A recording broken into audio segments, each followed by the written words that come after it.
Progressivement, le GR34 s'est agrandi. En 50 ans, nos bénévoles ont réussi à construire un itinéraire de 2000 km entre le Mont Saint-Michel et le pont de Saint-Nazaire. 2000 km de GR balisés et entretenus avec nos bénévoles. Le sport est de plus en plus important. Après la crise sanitaire, on s'est aperçu que les gens avaient besoin de se ressourcer, un retour à la nature. Quoi de mieux que la randonnée, qui est quand même un sport de nature, mais relativement facile, accessible évidemment à tous. Alors au niveau de la Fédération de la randonnée, nous sommes à peu près 210-215 000 adhérents pour un peu plus de 1300 associations. Donc on gère près de 100 000 km d'itinéraires de GR, grande randonnée, et de GR de pays.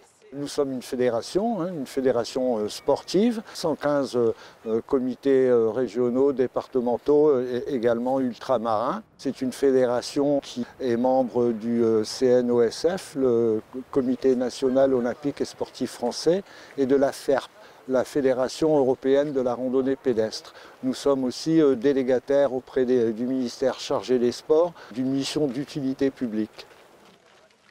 Les gens se sont rendus compte de l'importance finalement qu'il y avait de sortir de chez soi pour aller se promener dehors, pour aller prendre un bol d'air. Ce qui est le moins coûteux, le plus simple à réaliser, c'est bien de marcher en sortant de chez soi sur les sentiers itinéraires qui sont à proximité de la maison. Et donc c'est un gros avantage au point de vue santé et au point de vue mise en valeur du patrimoine aussi, puisqu'ils arrivaient à découvrir finalement l'endroit où ils vivaient d'habitude.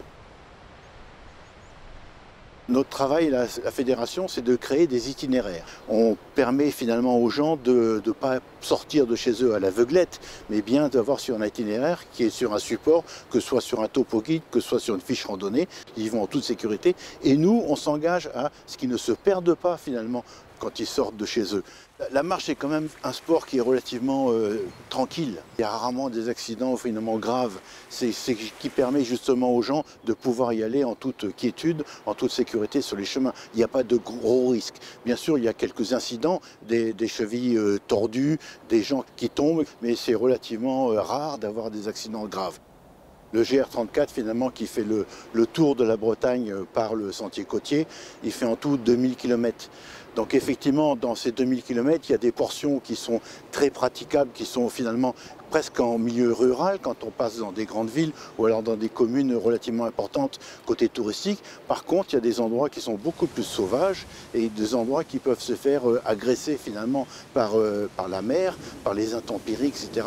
Et donc ce sont des endroits où il faut les surveiller plus particulièrement de façon à ce que les randonneurs puissent le pratiquer en toute sécurité. Le GR34 est un itinéraire qui est vivant. Il faut compter à peu près une douzaine de modifications du tracé tous les ans. C'est des petites modifications, bien souvent, érosion de la falaise, ou alors des nouveaux tronçons qui sont aménagés par les communes ou les comités de communes. Et donc cet itinéraire, il évolue sans arrêt. Les gens qui créent l'itinéraire, donc les bénévoles de la Fédération française de randonnée, balisent finalement l'itinéraire. Et là où c'est important, c'est qu'il faut suivre ce balisage. À partir du moment où il y a des endroits où le balisage est dévié, il faut surtout que le promeneur ne force pas le passage, parce que là, il se met en danger. Le sentier, il faut toujours qu'il reste praticable. Donc petit à petit, on peut avoir des déviations de façon à éviter finalement les endroits qui sont trop dangereux ou qui deviennent vraiment inaccessibles.